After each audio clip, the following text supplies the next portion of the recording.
How to add Snapchat filter to existing photo. Hey guys, welcome back to our channel.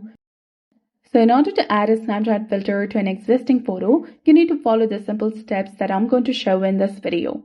So go ahead and open your Snapchat application, log into your account, and make sure that the Snapchat application is up to date. Now tap on the gallery icon, small square, next to the capture button to open your memories. Select a photo or video from your camera roll or your memories tab. Now you can swipe left or right to apply different filters that you want.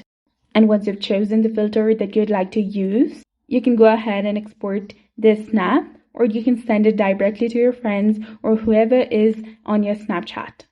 Snapchat's filter for existing photos are limited compared to live camera filters, but you can still add colors, effects, stickers, and text, whatever you like in the photo.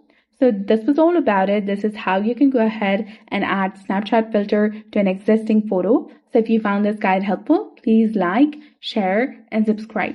Thanks for watching.